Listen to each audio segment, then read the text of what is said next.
거룩한 교회 성도 여러분, 이 영상을 보시는 하나님 나라의 귀한 자녀 여러분, 오늘은 2025년 7월 10일 목요일입니다. 오늘 매일 성경 본문에서는 하늘의 예배를 생생하게 보여주는 사 5장은 이제 어린 양이 7봉인을 하나씩 떼어내는 장면을 준비해주고 무대를 설정하는 역할을 하고 있습니다. 사 5장은 6장부터 16장에 등장하는 세 겹의 7심판을 볼 수 있도록 준비합니다. 따라서 계시록 6장부터 16장은 사 5장의 렌즈로 읽어야만 하겠습니다. 사 5장에서 제공하는 하늘의 예배 관점에서 이 심판을 이해해야 하며 땅의 관점으로 보아서는 안 되겠습니다. 오늘 본문을 나누어 보겠습니다. 요한계시록 6장 1절부터 8절, 처음 네 인, 첫 번째 인 흰말, 두 번째 인 붉은말, 세 번째 인 검은말, 네 번째 인 청황색말, 9절부터 11절, 다섯 번째 인 제단 아래 순교자와 기도에 대한 응답, 12절부터 17절, 여섯째 인 하늘과 땅의 징조, 어린 양의 징조. 오늘 본문 요한계시록 6장 1절부터 17절 말씀을 듣고 다시 오겠습니다. 요한계시록 6장. 내가 봄에 어린 양이 7인 중에 하나를 떼시는데 그때 내가 들으니 내 생물 중에 하나가 우레소리같이 말하되 오라 하기로, 이에 내가 보니 흰말이 있는데 그 탄자가 활을 가졌고 면류관을 받고 나아가서 이기고 또 이기려고 하더라.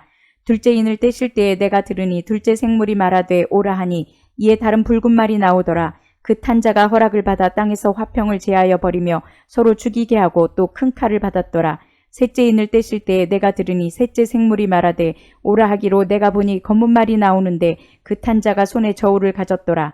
내가 네 생물 사이로부터 나는 듯한 음성을 들으니 이르되 한 데나리온의 밀 한 되어 한 데나리온의 보리 석 되로다. 또 감람류와 포도주는 해치지 말라 하더라.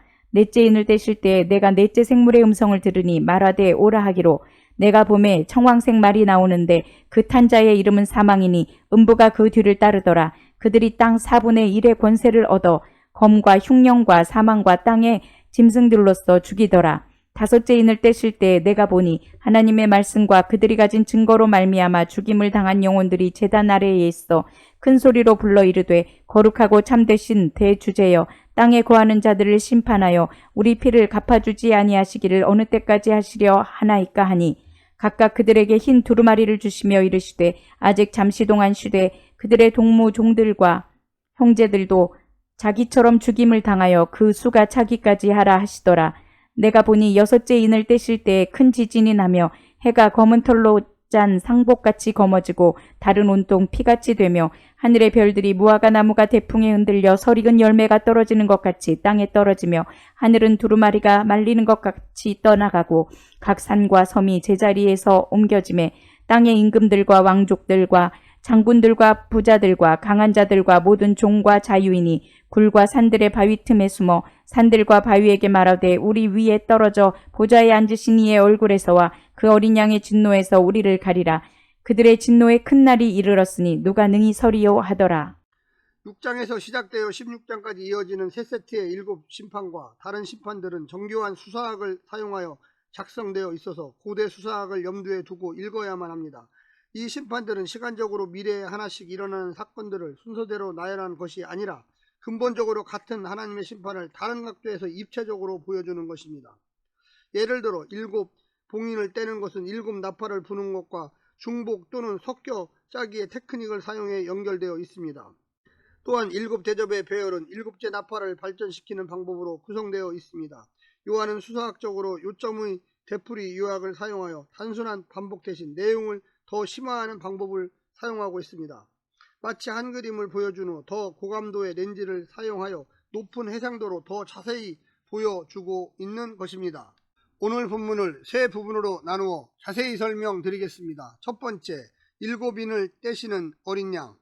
우리는 경제위기, 전쟁, 기후재앙 등 다양한 재난 앞에서 인간의 무력함을 절감하게 됩니다. 그러나 요한계시록 6장에 등장하는 첫 네인의 개봉은 이러한 일들이 단순한 자연현상이 아니라 하나님의 구속사적 통치 아래 있음을 선포합니다. 이 모든 역사적 격동의 중심에 보좌에 앉으신 어린 양, 곧 예수 그리스도가 계십니다. 세상의 심판은 하나님의 자녀들에게는 정결하게 하는 연단의 과정이며 하나님의 은혜로 해석되어야만 합니다. 모든 것은 어린 양의 손에 달려 있기에 그리스도인은 어떤 상황에서도 두려워할 이유가 없습니다. 담대하라. 예수께서 이미 세상을 이기셨다고 요한복음 16장 33절에 이야기하고 있습니다. 지금은 온 세상을 통치하고 계십니다. 두 번째는 죽임당한 영혼들의 외침. 하나님의 구속 역사는 성도의 기도와 긴밀히 연결되어 있습니다. 다섯 번째 인이 떼어졌을 때 하나님의 말씀과 증언으로 인해 순교한 영혼들이 하나님께 호소합니다. 거룩하고 참되신 대주제여, 땅에 거하는 자들을 심판하여 우리 피를 갚아주지 아니하시기를 어느 때까지 하시려 하나이까? 라고 말합니다. 이 외침은 단순한 복수의 요청이 아니라 하나님의 공의로운 성품에 근거한 정의 회복의 간구입니다. 성도의 기도는 세상에서의 안락이나 개인적 성공을 위한 도구가 아닙니다. 그 기도는 하나님의 뜻이 곧 내 뜻이 되고 하나님의 목적이 내 삶의 목적이 되게 하는 기도입니다. 마지막 세 번째는 누가 능히 서리요. 세상의 전부는 아닙니다. 아무리 이 땅에서 높은 지위와 큰 성취를 이루었다 할지라도 하나님의 심판 앞에서는 아무런 유익이 되지 않습니다. 땅의 임금들과 왕족들과 장군들과 부자들과 강한 자들 그리고 종과 자유인들 모두 하나님의 진노를 피해 굴과 산의 화이틈에 수무려 할 것입니다. 이들은 땅에 거하는 자들로 창조주가 아닌 피조물에 헌신하며 하늘이 아닌 땅의 질서에 안주하는 자들입니다. 그들은 하늘의 시민권을 가진 그리스도인들과는 대조적으로 이 세상에서만 시선을 고정한 존재들입니다. 이때 중심 질문이 제기되는데 누가 능히 서리요? 그리스도인은 이날에 숨어야 할 존재가 아니라 그 앞에 담대히 설 수 있는 자로 준비되어야만 하겠습니다. 그 준비는 오직 어린 양의 보혈에 의지하는 자들에게만 가능합니다. 사랑하는 성도 여러분, 오늘 하루도 승리하시고요. 하나님의 놀라운 축복과 은혜가 늘 함께하기를 간절히 바랍니다. 샬롬.